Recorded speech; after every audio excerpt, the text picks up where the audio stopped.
Hi friends, நான் உங்கள் தோழி லதா பேசிகிட்டு இருக்கேன். இன்றைக்கி நம்ம பார்க்க போகிற விஷயம் இதுதான், கடின உழைப்பு. ஏன் இதை பற்றி நம்ம இன்றைக்கி சிந்திக்க போகிறோம் அப்படின்னா, நம்மள பல பேருக்கு கடின உழைப்புனா என்னன்னே தெரியறதில்ல. ரொம்ப வேர்வை சிந்தி உடல் அயர்வாகிற வரைக்கும் உழைக்கிறது தான் கடின உழைப்பு அப்படின்னு நம்ம நினச்சிட்ருக்கோம். ஆனால் இந்த வீடியோவை பாருங்களேன். இதில் ஒரு சின்ன பையன் ரொம்ப திறமையாக தெருக்கூத்து பண்ணான். நான் இதை கண்ணார பார்த்தேங்க. ஆனால் இதை பார்க்கும்பொழுது எனக்கு இதை கடின உழைப்பாக தெரியலை. என்ன லதா இப்படி சொல்கிறீங்க அப்படின்னு தானே கேட்குறீங்க. இது பேர் கடின உழைப்பே கிடையாதுங்க. இந்த பையன் இதை தெருவில் தான் பண்ணான்.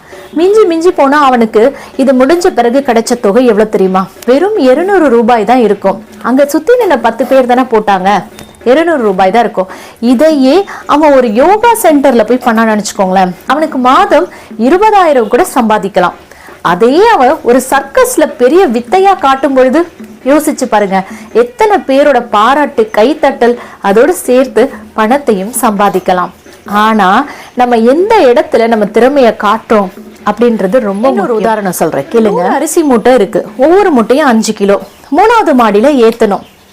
முதல்ல ஒருத்தர் வராரு, ஒவ்வொரு பையா தூக்கிட்டு போய் உடல் சோர்வு அடைஞ்சிடுறாரு. அவர் சோர்வாகி பாதியிலே அந்த வேலையை விட்டுறாரு. இந்த வேலையே வேணாம்ப்பா அப்படின்னு சொல்லி 2வது ஒரு நபர் வராரு. அவர் 3 பை எடுத்துட்டு போறாரு. இந்த கையில ஒண்ணு, இந்த கையில ஒண்ணு, தலையில ஒண்ணு. இருந்தாலும் அவராலையும் பாதி வேலையை தான் செய்ய முடியுது. அதுக்கு மேல அவரால் செய்ய முடியல. 3வது ஒரு நபர் வராரு, இந்த வேலையை நான் செய்யறேன் அப்படின்னு சொல்லி வந்தோடனே களத்துல இறங்கல, சுத்தி முத்தி பார்த்தாரு. என்னத்தப்பா தேடுற அப்படின்னு நம்ம பார்த்தா லிஃப்ட் எங்க இருக்குன்னு பார்த்தாரு. லிஃப்ட்டை பார்த்து எல்லா மூட்டையும் மொத்தமா ஏத்தி ஒரே ஷிஃப்ட்ல அனுப்பிட்டாரு. இப்போ இங்க 3 பேர்ல கடின உழைப்பு பண்ணது யாருன்னு நினைக்கிறீங்க? 3வதா வந்தார் இல்லையா, அந்த நபர் செஞ்சதுதான் கடின உழைப்பு. நம்ம நினைக்கிற மாதிரி கடின உழைப்பு அப்படிங்கிறது நம்ம உடலை வருத்திக்கிட்டு செய்யற உழைப்பு கிடையாதுங்க. எந்த வேலையை செய்தா உங்களுக்கு மிகச்சிறந்த பலனை அது கொடுக்குமோ அதுதான் கடின உழைப்பு. இப்போ புரிஞ்சுதா?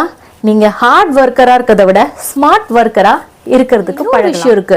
இது வரைக்கும் யாருமே முயற்சி பண்ணாத செய்யறதுக்கு ரொம்பவும் கடினமான வேலைகளை நம்ம செய்யும் பொழுது மட்டும்தான் வெற்றி அப்படின்ற இலக்கை நம்ம அடைய முடியும். கண்டிப்பா எனக்கு நம்பிக்கை இருக்கு, நீங்களும் வெற்றியாளரா வருவீங்க.